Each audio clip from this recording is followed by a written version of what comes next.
There was a boy named Kofi who was known throughout his village for his great ability to play drums. People loved to listen to him because of his personality. He was cheerful, kind, and pure in heart. One day, while wandering in the forest looking for a bushmeat to catch, he stumbled upon a hidden cave. Inside, he found a drum adorned with ancient symbols. As soon as he touched the drum, he felt an extraordinary energy moving through his veins. The drum spoke to him in a voice only he could hear. "You have been chosen to bring unity and peace to your people. Drum my beats, and the hearts of all who listen will beat as one." Kofi took the drum and returned to his village.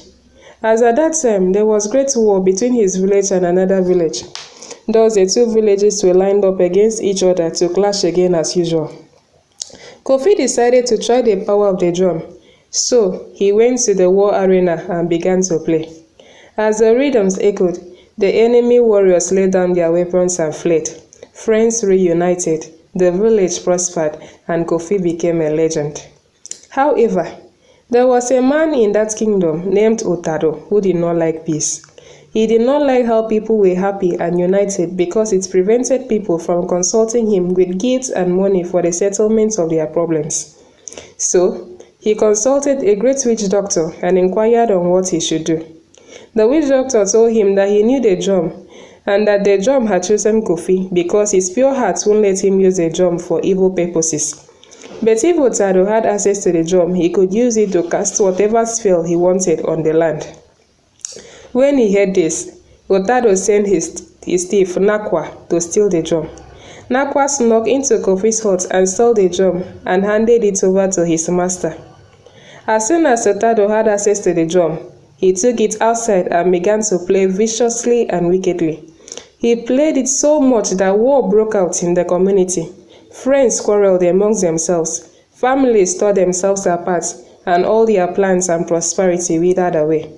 In no time, people were in front of Otado's house with their prices, begging him to settle their problems. But what Otado forgot was that the witch doctor had warned him that the sunlight must never touch the drum, if not, he will become blind, deaf, and paralyzed. One day, he was very angry that the king and his cabinet refused to place him as the second in command to the king. Being so furious, he went to his house that hot afternoon, drew out the drum and began to play it without knowing that the sun rays were cast on the drum. Suddenly, he fell paralyzed, blind, and deaf. Not being able to move, see, or hear anything, he just kept mumbling, "Please take the drum to Kofi, only him can help me," so that if anyone came around, they would at least hear his voice. His son Samba, who had traveled and not knowing the evil that his father had been perpetrating, came back 3 days. 3 days later, after his father's misfortune, and met him lying in his body waste and mumbling the same thing. Samba wasted no time. He took the drum straight to Kofi's house and gave him, adding that his father said he was sorry. Kofi took the drum, played it, and everything became all right in the land. He played the drum to Mr. Otado, and he was well again. However, the king ordered that Otado be locked up, that he may never have access to evil powers anymore. As for the drum, because of the terrible experience the village had, they made a very secured place for the drum to be kept, that it may never be touched by anyone else except Kofi.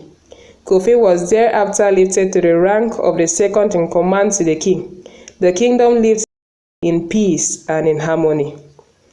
Having listened to this story, have you learned any moral lesson?